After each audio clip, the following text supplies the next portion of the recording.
ओम नमो भगवते वासुदेवाय।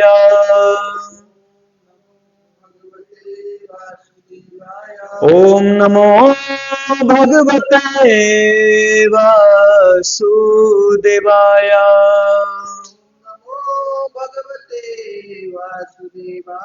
नारायणं नमस्कृत्यं नरं चैव नरोत्तमं देवीं सरस्वतीं व्यासं ततो जयमुदीरये।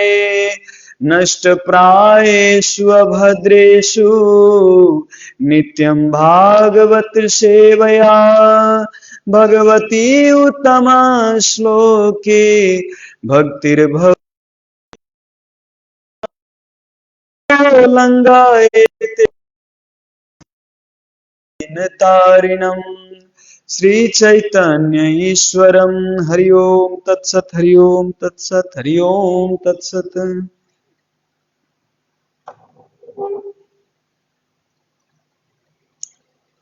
हरे कृष्ण। तो आज की विशेष चर्चा के विषय है स्कंद 3 अध्याय 3 श्लोक संख्या 21। चिसो छ, ठिकै छ, गर्मी पनि छ।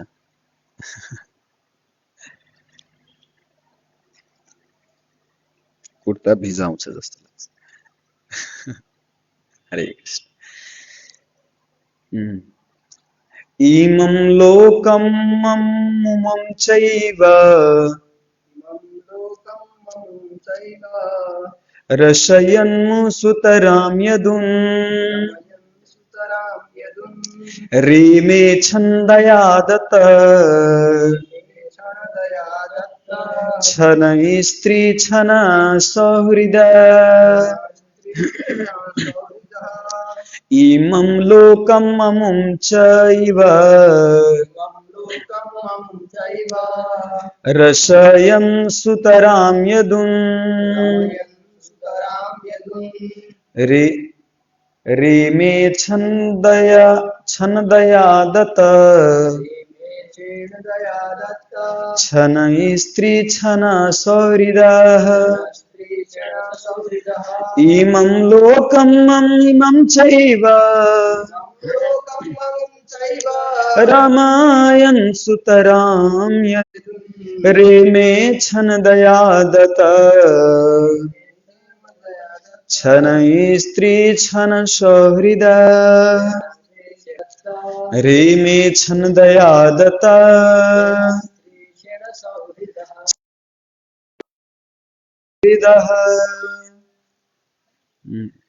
अनुवाद तात्पर्य दी है श्री भक्तिवेदांत स्वामी श्रील प्रभुपाद की। शब्दार्थ इस प्रकार है। इमम यह लोकम पृथ्वी अमुम तथा अन्य लोक च भी एव निश्चय ही रसयन मनोहर सुतराम विशेष रूप से यदून यदुओं की रीमे आनंद लिया छन दया रात में दत्त प्रदत्त छन विश्राम स्त्रियों के साथ छन दाम्पत्य प्रेम सौहृदः प्रेमी। अनुवाद अब इस प्रकार है। भगवान ने इस लोक में तथा अन्य लोकों में उच्च लोकों में विशेष रूप से यदुवंश की संगति में अपनी लीलाओं का आनंद लिया। रात्रि में विश्राम के समय उन्होंने अपनी पत्नियों के साथ दाम्पत्य प्रेम की मैत्री का आनंद लिया। तात्पर्य इस प्रकार है। भगवान ने अपने शुद्ध भक्तों के साथ इस जगत में आनंद प्राप्त किया। यद्यपि वे भगवान हैं और समस्त भौतिक आसक्ति से परे हैं, किंतु फिर भी उन्होंने पृथ्वी पर अपने शुद्ध भक्तों के साथ तथा उन देवताओं के साथ जो समस्त भौतिक कार्यकलापों की व्यवस्था में शक्ति प्रदत्त निर्देशकों की भांति स्वर्ग में उनकी सेवा में लगे रहते हैं, अत्यधिक अनुरक्ति प्रदर्शित की। उन्होंने अपने पारिवारिक जनों यदुओं के प्रति तथा उन 16,000 पत्नियों के प्रति जिन्हें रात्रि में विश्राम के समय भगवान से मिलने का सुअवसर प्राप्त होता था, विशेष आसक्ति प्रदर्शित की। भगवान की ये सारी आसक्तियां उनकी अंतरंगा शक्ति की अभिव्यक्तियां हैं, जिनकी बहिरंगा शक्ति केवल छाया स्वरूप है। स्कंद पुराण के प्रभास खंड में शिव तथा गौरी के मध्य हुई वार्ताओं से उनकी अंतरंगा शक्ति की अभिव्यक्तियों की पुष्टि होती है। भगवान द्वारा 16,000 गोपियों से मिलने का उल्लेख हुआ है। यद्यपि भगवान हंस दिव्य परमात्मा है और सारे जीवों के पालन करता है, ये 16,000 गोपियां 16 प्रकार के अंतरंगा शक्तियों का प्रदर्शन है। इसकी विशद व्याख्या 10वें स्कंद में की जाएगी। उसमें कहा गया है कि भगवान कृष्ण चंद्रमा के सदृश है और अंतरंगा शक्ति रूपी गोपियां चंद्रमा के चारों ओर तारों के तुल्य हैं। श्रील प्रभुपाद की जय। ओम ज्ञानतिमिरन्धस्य ज्ञानञ्जना शलाकया चक्षुन्मीलितं येन तस्मै श्रीगुरुवे नमः। श्रीचैतन्यमनोभीष्टं स्थापितं येन भूतले स्वयं रूप कदा मह्यं ददाति सोपदान्तिकम्। वन्देऽहं श्रीगुरो श्रीयुतापदकमलं श्रीगुरुवैष्णवांश श्रीरूपं साग्रजातं सहगना ललिता श्री रघुनाथान्वितं तं सजीवम् साद्वैतं सावधूतं परिजन सहितं श्रीकृष्ण चैतन्य देवं श्रीराधा कृष्ण पदान् सहगना रघुनाथान् सहगना ललिता श्री विशाखान्वितांस। हे कृष्णा करुणा सिंधु दीनबंधु जगतपते गोपेश गोपिका कांत राधा कांत नमस्तुते। तप्त कांचन गौरांगी राधे वृंदावनेश्वरी वृषभानुसुते देवी प्रणमामि हरि प्रिये। वांछा कल्पतरुभ्यश्च कृपा सिन्धुभ्येव च पतितानं पावनेभ्यो वैष्णवेभ्यो नमो नमः। नमो विष्णुपादाय कृष्णपृष्ठाय भूतले श्रीमते भक्ति वेदांत स्वामीति नामिने।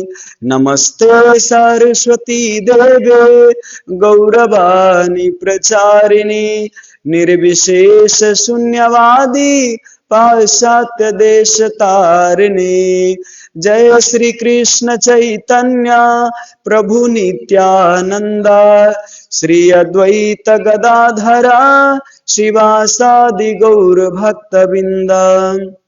हरे कृष्णा कृष्णा कृष्णा हरे हरे हरे राम राम राम हरे हरे। श्रील प्रभुपाद की जय। तो श्रीमद् भागवतम के प्रातःकालीन इस सत्र में सभी भक्तों को स्वागत है। फिर से सबसे पहले सभी भक्तों का आशीर्वाद की याचना करता हूं कि इस प्रसंग में सही भाव से सही वचन से सेवा करने का प्रयास करूं और सही समय पर सही शब्दों का प्रयोग हो, किसी का हृदय को कठोर ना पहुंचे, कठिन ना हो। अपने तरफ से जो गुरुजन से सुना हो, जो वैष्णव जन से सुना हो, वो यहाँ पे कहने का प्रयास करूंगा। तो जो श्रीमद् भागवतम के हम रोज अध्ययन करते हैं, शास्त्र में बताया जाता है सदा सेव्या श्रीमद् भागवती कथा, सदा सेव्या श्रीमद् भागवती कथा, यस्या श्रवण मात्रेण हरिश्चित्तं समाश्रयेत्। कहते हैं विद्यासी श्रीमद् भागवतम की महिमा में कि जो भी श्रीमद् भागवतम के सदा सेवन करता है, सदा सेव्या श्रीमद् भागवती कथा, जो भागवत की कथा है, ऐसा नहीं कि केवल सप्ताह, ज्यादातर समाज में ही फैला होता है ना कि सप्ताह लगा लिया बस हो गया। हाँ, भगवत कथा मैंने सुना है, समाज में ऐसा ही सब लोगों का भ्रम होता है, केवल टीक लगाने के लिए कि मैं धाम गया हूँ, भागवत कथा सुन लिया हूँ, सत्संग कर लिया हूँ, है ना, गीता पढ़ लिया हूँ, भागवत पढ़ लिया हूँ, सब चीज आप देखिए तो टीक लगाने के लिए ही रहता है, लेकिन उसका गहन अध्ययन नहीं रहता, उस चीज के प्रति प्रेम नहीं रहता। गांव में जाइए तो बहुत से पूछिए आप धाम गए वृंदावन? वृंदावन तो घूम के आ गया, हमारा सब ग्रुप गया था, आ गया। जो वास्तव में वृंदावन गए वो कभी नहीं कहते कि मैं जाके आ गया, हाँ गया था लेकिन फिर जाने की इच्छा है। आनंद प्राप्ति अगर आपको ऑफर दिया जाए फ्री में कुछ तो दोबारा देंगे तो फिर लेने आपकी इच्छा होगी ना। जब ऑफर आता है तो बार बार ऑफर आने वो लेने की इच्छा करता है ऑफर का। इसी तरह आनंद जो प्राप्ति है, वो आनंद प्राप्ति को तो बार बार हमारी, इसीलिए भगवान बहुत ज्यादातर छूट देते हैं। केवल नाम जप करने से, केवल कथा कह सुनने से, इतने से ही आनंद प्राप्ति और आपकी उत्तम गति की ये लक्षण होता है। तो केवल ये श्रीमद् भागवतम श्रवण करने से, यस्या श्रवण मात्रेण हरिश्चित्तं समाश्रयेत्, केवल इसके अध्ययन मात्र करने से, श्रवण मात्र करने से आप, हाँ कभी कभी कोई प्रश्न कर सकता है, प्रभु जी 15 साल से कथा सुन रहा है लेकिन कोई हृदय में परिवर्तन नहीं, 30 साल से भागवत कथा सुन रहे हैं लेकिन कोई हृदय में परिवर्तन होता है ऐसा, लेकिन परिवर्तन नहीं। तो कैसे समझा जाए कि हृदय में हरि आके रह जाए, कैसे समझे? तो ये ऐसा है कि वास्तव में भगवत कथा केवल श्रवण मात्र से, यहाँ पे अर्थ ये निकलता है कि श्रवण करके आप जीवन में, श्रवण किस भाव से करते हैं आप, आपके इंटेंशन कैसा है ना। कोई केवल जो मैं बोला टीक लगाने के लिए ऐसा श्रवण करते हैं। जैसे एक बार एक घटना है कि दुकान पे, उनका दुकान जो था वो एकदम दुकान के नहीं, मंदिर के बगल में ही था। तो रोज भगवत कथा जब इस्कॉन मंदिर में होता था तो रोज सुनने जाता था, रोज श्रवण करने जाते थे। और वो एक दिन क्या हुआ, एक कस्टमर आया उनके दुकान पे, तो जिस समय वो भगवत कथा श्रवण करने गया था उसी समय वो कस्टमर आया था उनके दुकान पर। तो वो अपने बेटे को बैठा के गया था दुकान पर, तो उनके बेटे को पता नहीं था कि हर चीज का प्राइस कितना है।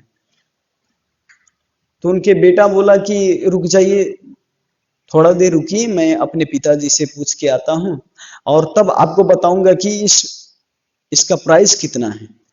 तो जब भगवत कथा में जब बुलाने गए अपने पिताजी को, तो सुन रहे थे उस समय, तो जब बुलाने गए तो थोड़ा अंदर घुसने में तो थोड़ा टाइम लगेगा, क्योंकि ऐसे अभी हम लोग 1-2 आदमी है भगवत कथा में तो झपक से आ जाएंगे है कोई, लेकिन वहां पर तो बहुत ज्यादा था, भगवत कथा में बहुत ज्यादा लोग थे, तो उनको बेटे को घुसने के लिए भी थोड़ा टाइम लगा।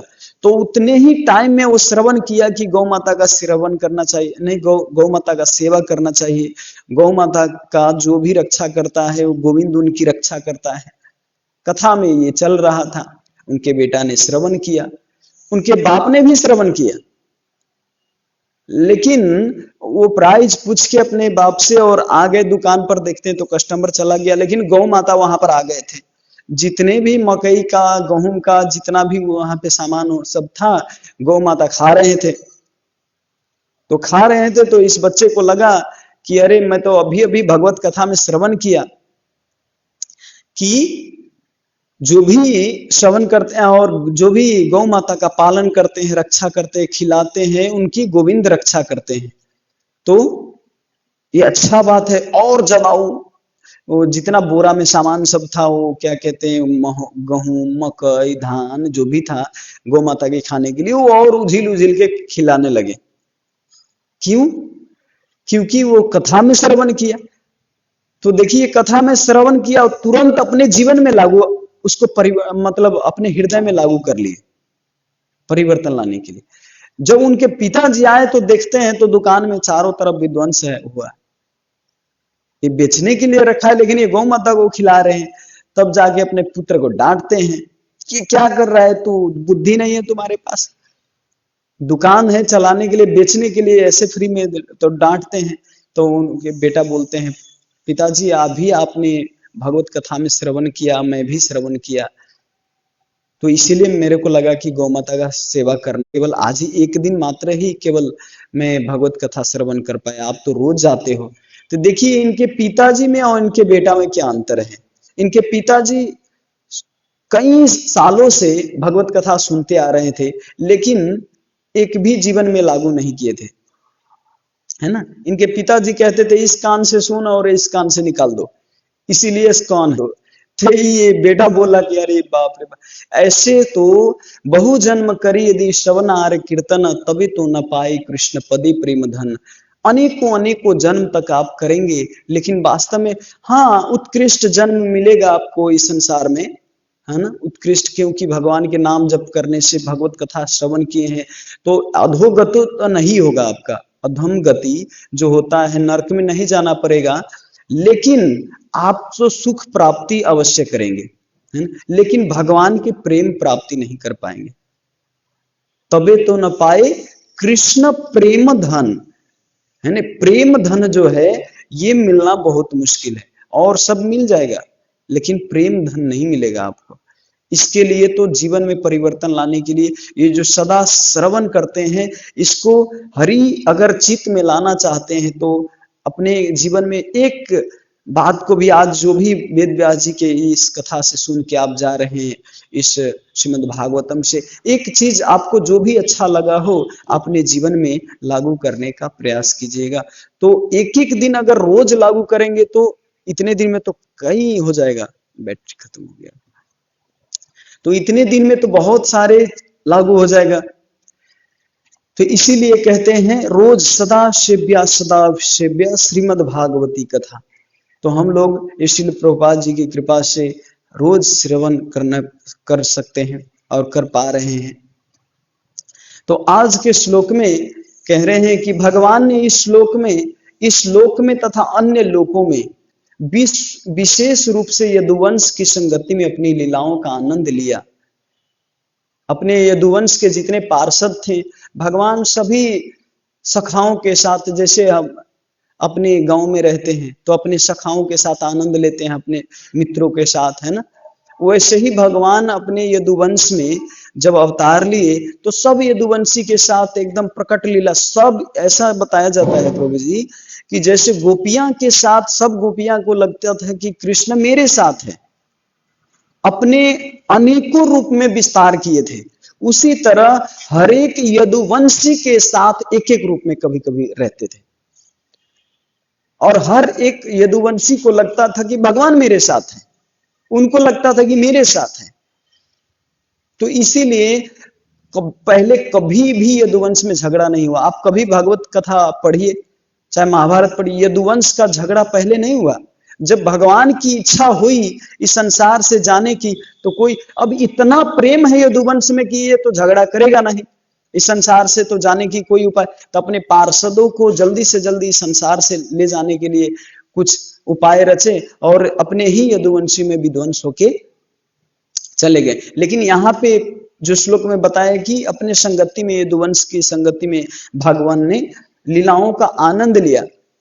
इति दीक्षलीला भी आनंद कुंडे स्वघोषम निमंजंतम आख्यापयंतम। भगवान स्वयं आनंद के कुंड है ना। लेकिन देखिए यहाँ पे बता रहे हैं कि यदुवंश के साथ आनंद लिए। भगवान की क्या आनंद की जरूरत है? किसी से आनंद लेना पड़ेगा?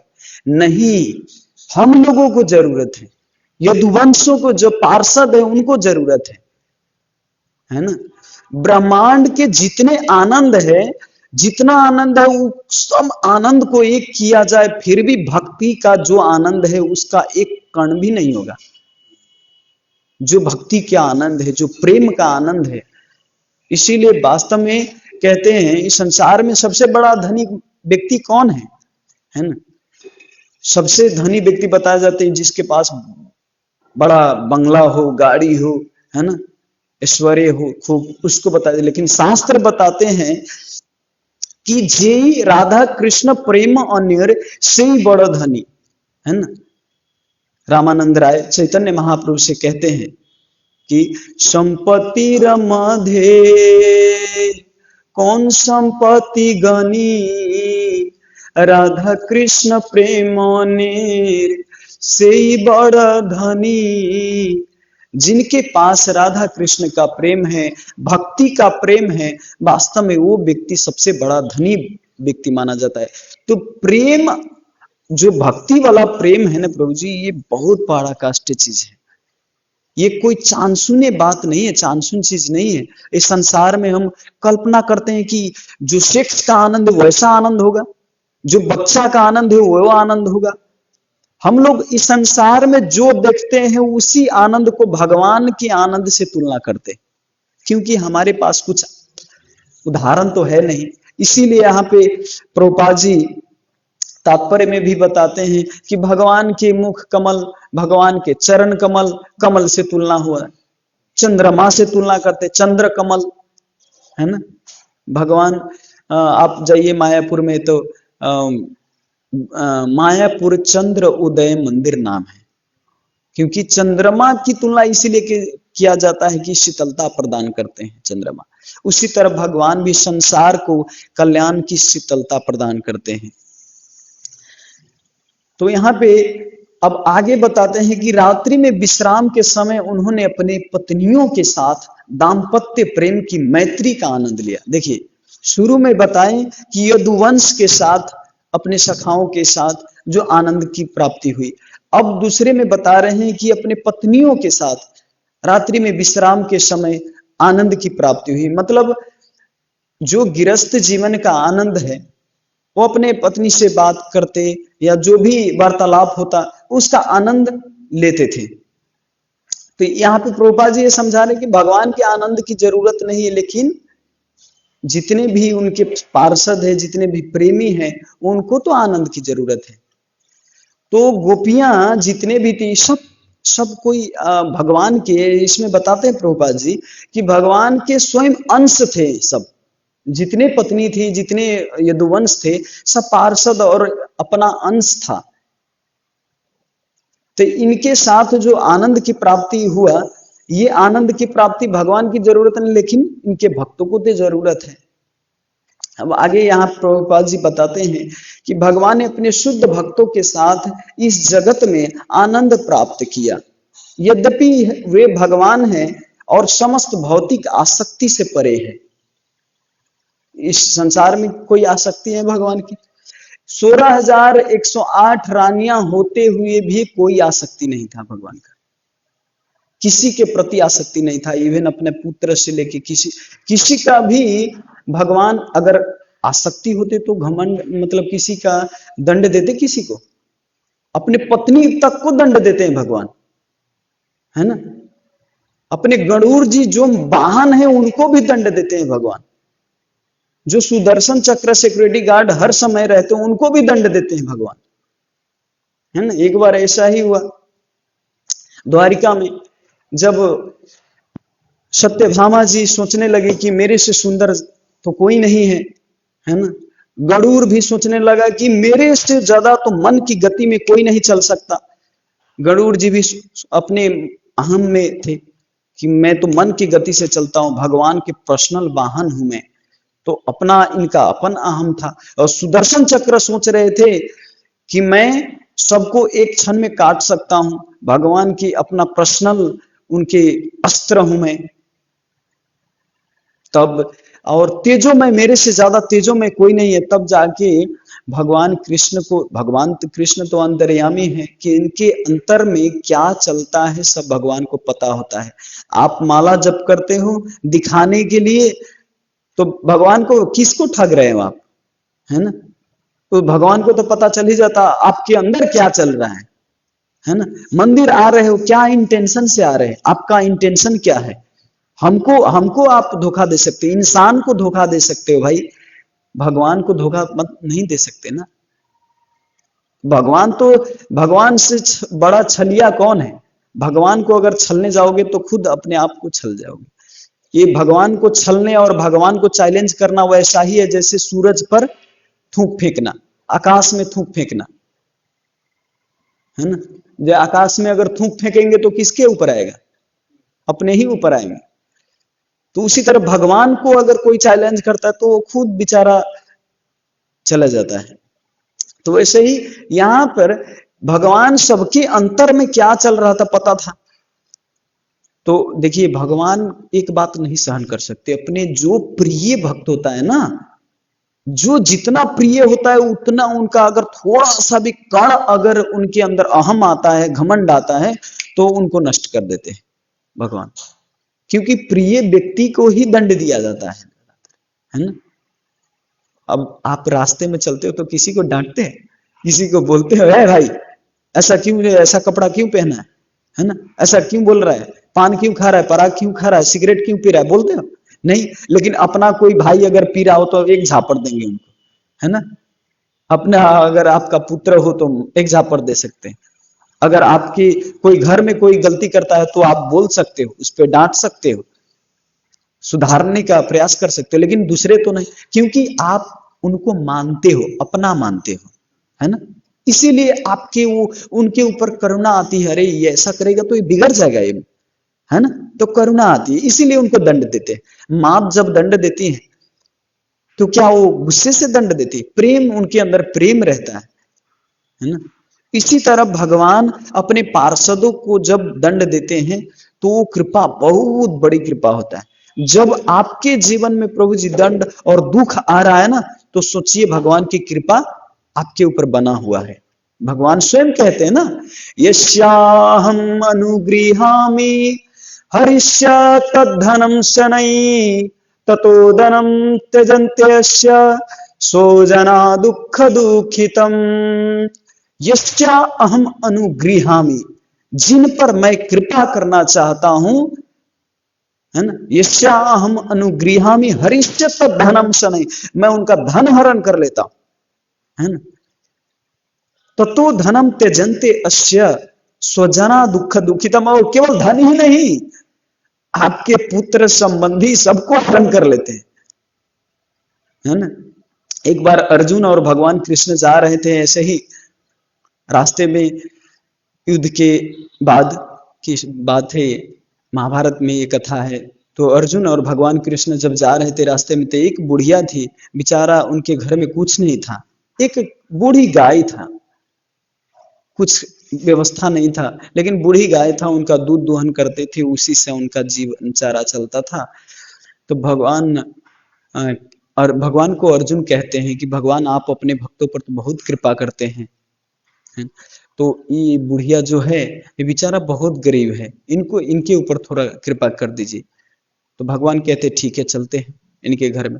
तो भगवान और अर्जुन जाते हैं उनके घर में, जाते हैं तो बुढ़िया बहुत स्वागत करते, ओहो मेरा सौभाग्य कि मेरे घर भगवान आए हैं, है ना। मेरे घर भगवान आए हैं तो ये मेरे से ज्यादा सौभाग्यशाली व्यक्ति कौन होगा। तो बुढ़िया बहुत अच्छा से परिकार बनाती है, जितना होता है उनका अपने सक्षम के अनुसार बहुत अच्छा से बनाती हैं, और बना के भगवान को भोग लगाती खाती हैं। भगवान बहुत प्रसन्नता के साथ वहां से जाते हैं तो बुढ़िया जो अर्जुन पूछता है कि भगवान इन पर क्या किया कृपा आपने, तो बोले कि इनका गाय मर जाएगा अब कुछ देर में। अरे कृपा गई, एक तो ये बेचारा एक सहारा था इनका गाय, और कह रहे हैं उनका गाय मर जाएगा, तो ये क्या है, बड़ी कृपा है ये तो उनका हनन है, उनसे उनका जीवन चारा चलता था, और उनका गाय और मर जाएगा तो ये क्या कृपा है, ये तो उनका घाटा है। तो भगवान कहते नहीं नहीं, उनकी आसक्ति उनके गाय पर थी, अब वृद्ध हो गई है वो बुढ़िया बेचारा, वृद्ध हो गई है, तो उनकी आसक्ति पूरी की पूरी आसक्ति उस गाय पर थी। अगर वो गाय मर जाएगा तब इसके बाद किसको स्मरण करेगा, मेरे को, और 2-3 दिन में ही उनका मृत्यु होने वाला है ना, तो गाय अगर मर जाएगी तब स्मरण करेंगे मेरे को। तो इसीलिए अगर मेरे को ऐसा यम यम वापी स्मरण भावम त्यजन्ते कलेवरम, है ना, जो भी अंत काल में मेरा स्मरण करता है वो भगवत धाम प्राप्त करता है, भगवान कहते हैं भगवत गीता में। तो इसीलिए वो गाय मर गया तब मेरा स्मरण करेगा भगवान की, तब वो मेरे धाम को आएगा। तो इसीलिए ये कृपा है।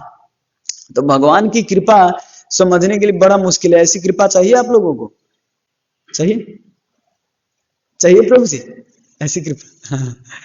सोच समझ के बोलिएगा, फिर भगवान तो कृपा कर देते हैं। एक माता जी बोल रही थी कि प्रभु ऐसी कृपा नहीं चाहिए, महाराज ऐसे ही कथा कर रहे थे तो महाराज को बोले ऐसी कृपा तो नहीं चाहिए, क्योंकि अभी अभी मेरा घर वो सब बनाए हैं, है ना, सब व्यवस्था मिला हुआ है, अभी अगर कृपा किया तो सारा रोडपति हो जाएंगे हम, क्योंकि हाँ, तो इसीलिए अभी तो गुरु महाराज जी बोले कि चिंता मत कीजिए, जब तक आप योग्य नहीं होंगे तब तक कृपा नहीं करेंगे आपके ऊपर। जब आप तैयार हो जाएंगे कि प्रभु अब मेरे को कुछ आसक्ति नहीं, है ना, आपका जब कोई आसक्ति नहीं रहेगा, आप रेडी जब हो जाएंगे तब भगवान के ऊपर कृपा करते हैं। जब जैसे आपको मैं परोसूंगा आपके, कब, जब आपके पास पात्र हो, है ना, जब आपके पास पात्र ही ना हो तो कैसे परोसूंगे। आपके पास है छोटा सा कटोरी कचौड़ा, तो जितना आएगा उतना ही देंगे ना उसमें। चाहे आपके पास धन चाहिए तो जो जितना आपके पास योग्यता है उतना ही आपको देंगे, योग्यता अनुसार। एक बार ऐसे ही अमेरिका में प्रभुपाद जी के शिष्य लोग कलेक्शन करते थे मंदिर के लिए, दान दक्षिणा कलेक्शन करते थे। तो प्रभुपाद जी को खुशी होके एक ब्रह्मानंद स्वामी आए और दौड़ के प्रभुपाद जी के कहते, प्रभुपाद पहली बार $10,000 हमने कलेक्शन किया मंदिर के लिए, क्योंकि उस समय $10,000 कलेक्शन करना बहुत बड़ी बात थी। तो बहुत प्रसन्न हो गए प्रभुपाद जी के, कहते $10,000 कलेक्शन किया। तो प्रभुपाद जी कुछ ऐसे एकदम नॉर्मल थे, कुछ भी नहीं बोले, बोले कि प्रभुपाद जी आपको खुशी नहीं लगेगा, खुशी नहीं लगा आपको $10,000 कलेक्शन हुआ। तो प्रभुपाद जी ऐसे घूम के और उनके ऊपर देख के और बोलते हैं कि कृष्ण तुमको इस अमेरिका की सारा संपत्ति दे सकता है, क्या तुम इसके उपयोग करने का लायक हो, क्या तुम इसका उपयोग करने का तरीका जानते हो, कैसे उपयोग किया जाए। वास्तव में हमारे पास धन संपत्ति तो होता है, लेकिन उसका उपयोग करने का तरीका नहीं जानते, है ना, ज्यादातर लुटा देते हैं या ऐसे ही बैंक बैलेंस में रहा जाता है, शरीर मर जाता है, कई बार जन्म लेते हैं, लेकिन जहां पे जो धन कमाए वहीं पर रह जाता है। तो उसी तरह ये संसार अमेरिका के जितना संपत्ति तुमको दे सकता है, क्या तुम यूटिलाइज करने का तरीका पता है तुमको। इस संसार में वास्तव में यूटिलाइज कर, हम लोगों के पास भी अभी वास्तव में क्षमता नहीं है यूटिलाइज कर। जब यूटिलाइज करने का क्षमता हुआ तो कृष्ण, अरे अनंत कोटि ब्रह्मांड के मालिक हैं, वो लक्ष्मीपति हैं, तो हमारे पास लक्ष्मी की कमी कैसे हो सकता है। लक्ष्मी हमारी माता है ना, राजा के बेटा को क्या कमी रह सकता है। हम लोग राजा के पुत्र हैं, भगवान स्वयं कहते हैं माँ में वाम से जीव लोके जीवभूत सनातन अहम विजय प्रद पिता, मैं सबका पिता हूं, ये सब मेरे पुत्र हैं। तो इसमें क्या कौन सी बड़ी बात है। कहां पे प्रसंग चल रहा था, शुरू का प्रसंग, हाँ सुदर्शन चक्र का, द्वारिका का। तो द्वारिका में सुदर्शन चक्र को भी घमंड आया था, तो भगवान मन ही मन सोचे कि इसका घमंड चूर करना चाहिए। तब जाके हनुमान जी को बुलाने के लिए इनको गरुड़ जी को भेजे, बोले गरुड़ जाओ तुम हनुमान जी को लेके आओ। वो अभी वहां पे होंगे, कहाँ पे, रामेश्वरम में, तो वहां पे जाओ बुला के लाओ। तब जाके वहां से गरुड़ जी आते हैं बुलाने। हनुमान जी तो पूरा श्री राम जय राम पूरा एकदम जप रहे होते हैं उस समय। तो आते हैं गरुड़ जी, तो बोलते हैं कि चलिए द्वारिका में भगवान श्री कृष्ण बुलाए हैं। जब बोलते हैं तो सुनते ही नहीं, कितना भी बोलते हैं सुनते ही नहीं। तो कहते हैं, तब इनको याद आता है इनका तो इष्ट देव प्रभु श्री राम है ना। भगवान कृष्ण राम एक ही है, लेकिन इनकी श्रद्धा इन पर है। तो तब जाके बोलते हैं कि प्रभु श्री राम बुलाए। तब प्रभु श्री राम कहते ही हनुमान जी उठ जाते। और इनकी गति, ये सोचते हैं क्या, कहते हैं कि प्रभु श्री राम बुलाए द्वारिका में, ये कहते हैं, और गरुड़ क्या कहते हैं, हनुमान जी वहां पे पहुंच जाते हैं द्वारिका में। अभी गरुड़ जी वहीं पर है, गरुड़ जी पीछे पीछे आ रहे होते। आते हैं तो वहां पे सुदर्शन चक्र गेट पे रहते हैं। कहते हैं बिना परमिशन के आप अंदर नहीं जा सकते हैं। तो सीधा एक बार सुदर्शन चक्रों को पकड़ते हैं और मुंह में डाल लेते हैं, ऐसे एक गाला, एक मुख में ऐसे दबा लेते हैं हनुमान जी, और अंदर चले जाते हैं। अंदर जाते हैं तो प्रणाम करते हैं। प्रभु श्री राम का दर्शन होता है, जो भगवान कृष्ण होते हैं तो प्रभु श्री राम का दर्शन होता है। लेकिन जो सत्यभामा जी जो साथ में थी, कहते हैं प्रभु आप अकेले कैसे, नौकरानी को कौन रख लिया, नौकरानी कौन है आपके साथ। अरे बाप रे, ये सुनते ही सत्यभामा जी को तो इतना तीर लगता है हृदय में कि मेरे को नौकरानी जैसे बोल, मैं इतना सुंदरवान, इतना मतलब रानी जैसा लग रहा हूं, लेकिन हमको कह रहे कि नौकरानी जैसा। तो इतना स्तंभित हो जाते हैं, इनका सब घमंड चूर हो जाता है। कहते हनुमान जी कहते हैं सीता माता को रखिए ना आप, अपने सीता माता कहाँ है। तो जब इनका घमंड चूर हो जाता है तो फिर वही सत्यभामा बाद में सीता माता और प्रभु श्री राम के रूप में वहां पे दर्शन होता है दोनों के साथ में। तो भगवान किसी का भी घमंड नहीं देखना चाहते।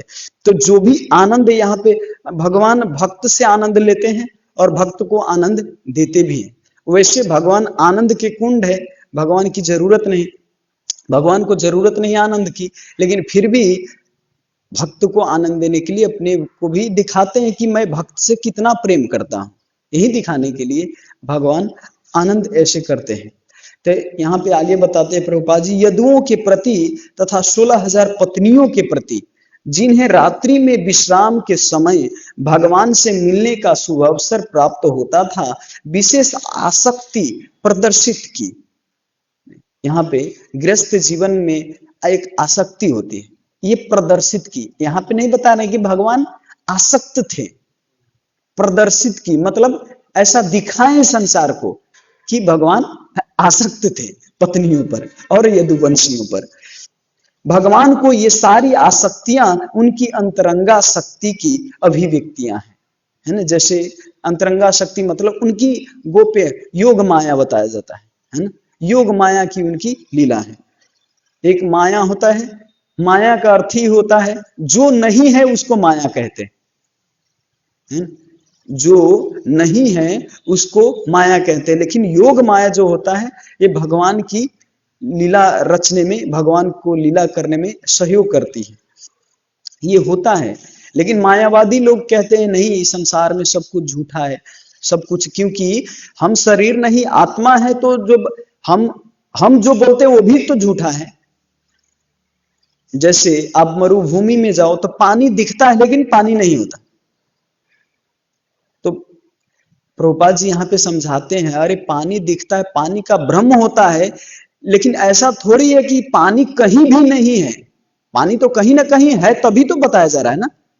जैसे सांप को अगर आप झूठ मानते हो, रस्सी को भ्रम में आप सांप देख रहे हो, रस्सी कहीं पर रखा हुआ है और उसको सांप देख रहे हैं, इसका अर्थ कहीं पर सांप है तभी तो आपको भ्रम हो रहा है ना, है ना। सांप अगर है ही नहीं तो आपको भ्रम कैसे होगा उस रस्सी में। रस्सी भी अपने जगह पे सत्य है और सांप भी अपने जगह पे सत्य है, लेकिन रस्सी को सांप देखना यह भ्रम है। उसी तरह इस संसार में सत्यता है, भगवान की भक्ति है ना, भगवान, ये भजन, ये सत्संग, ये सत्य है, लेकिन जो आप दुख में भी आप इसको सुख देख रहे हो कि नहीं, इसमें इस संसार में कमा कमा के जैसे भी सुख भोगना है, तो ये भगवान स्वयं भगवत गीता में कहते दुखालयम शाश्वतम पुराना, ये संसार दुख से भरा हुआ है, दुख नहीं प्राप्त कर सकते आप, तो कैसे सुख हो सकता है? तो ये भ्रम है। आगे बताते हैं कि स्कंद पुराण के प्रभास खंड में शिव तथा गौरी के मध्य हुए वार्ताओं से उनकी अंतरंगा शक्ति की अभिव्यक्तियों की पुष्टि होती है ना। ये आप अगर डिटेल में अगर पढ़ना चाहते हैं तो प्रभुपाद जी बता रहे हैं कि स्कंद पुराण के प्रभास खंड में आप इसके बारे में देख सकते हैं। भगवान द्वारा 16,000 गोपियों से मिलने का उल्लेख है। यद्यपि भगवान हंस दिव्य परमात्मा है और सारे जीवों के पालन करता है ना। अगर भगवान संसार में हर जीव का पालन करता है, पालन करते हैं भगवान, ऐसा नहीं कि एक केवल उनको श्रेय देने के लिए नहीं। आप शास्त्र में पढ़ते जाओ, कोई भी पुराण पढ़ो, उसमें अगर मर्म निकलता है। इवन देवी पुराण में जब चैतन्य महाप्रभु का वर्णन है, शिव पुराण में भी स्वयं शिव जी बताते हैं भगवान विष्णु के बारे में, हर पुराण में भगवान के बारे में उल्लेख है। तो सबसे पालन करता वही है, और संहार करता कौन है? शिव जी। और सृष्टिकर्ता कौन है? ब्रह्मा जी। तो यहां पे वही बता रहे हैं। तो ये 16,000 गोपियां 16 प्रकार की अंतरंगा शक्तियों से प्रदर्शन है। भगवान जितने पार्षद थे उतने ही अपने रूप में प्रदर्शन कर रहे थे। उसमें कहा गया है कि भगवान कृष्ण चंद्रमा के सदृश हैं और अंतरंगा शक्ति रूपी गोपियां चंद्रमा के चारों ओर के तारों के तुल्य हैं। भगवान एक चंद्रमा की शीतलता प्रदान करने वाले, और चारों तरफ जितने तारे हैं ये गोपियां की धारण दे रहे हैं। तो ये बहुत सुंदर उदाहरण दिए हैं प्रभुपाद जी। इसके बारे में और डिटेल में जो बताया स्कंद पुराण प्रभास खंड में और अच्छा से पढ़ सकते हैं। तो आज के समय यहीं पर मैं विराम दूंगा। किसी का कोई प्रश्न है, टीका टिप्पणी है तो ले सकते हैं। समय भी समाप्त हो चुका है। हरे कृष्ण। सुदर्शन जी और गरुड़ जी और सत्यभामा अहम था, प्रस्तुत किया। इसमें जो भी भगवान का पार्षद थे, हनुमान जी दोनों भगवान का पार्षद है। एक ही बार किया, मतलब उनका भक्ति संसार में अहंकार करने के लिए कि मतलब हनुमान जी का अभिनय किया उसको, मतलब वो सिर्फ एक ही बार धरातल में किया, लेकिन और तो नहीं ना, मतलब अहंकार करने के लिए भगवान सत्यभामा का सुदर्शन के पार्षद नहीं। इस संसार में भगवान देखिए गोपी तक अपने जो प्रिय सी गोपी, इवन राधा रानी तक को भी, राधा रानी को भी छोड़ के चले गए थे ना मथुरा। क्योंकि किसी में भी ये धरातल में, ये वास्तव में ये जो संसार के हम तुलना करते हैं ना, जो भगवान घमंड तोड़ते हैं, तो ये वास्तव में ये भी एक आनंद की प्राप्ति है। ये भी जो तोड़ते हैं, घमंड तोड़ते हैं अपनी गोपियां या सुदर्शन चक्र का, तो ये अपने पार्षदों की, आप लोग भी रेडी रहो, आप लोग भी तैयार रहो कि आपका भी घमंड तोड़ने में कसर कोई नहीं छोड़ेंगे भगवान, है ना। आप भी अगर परम भक्त भी बन जाओ तो भगवान आपको हो सकता है किसी समय भी घमंड तोड़ सकते हैं, किसी समय भी आपको अगर थोड़ा सा भी अहम आए तो तोड़ सकते। तो इसीलिए अपने स्वयं पार्षदों से सिखाते हैं कि आप भी तैयार रहो, आपके ऊपर भी कभी ऐसा आ सकता है परिस्थिति। तो ये भगवान, जैसे आप गोलोक में बैकुंठ के बात है, गोलोक के बात में भी ऐसे ऐसे प्रसंग आते हैं, तो भगवान ऐसे आनंद लेते रहते हैं।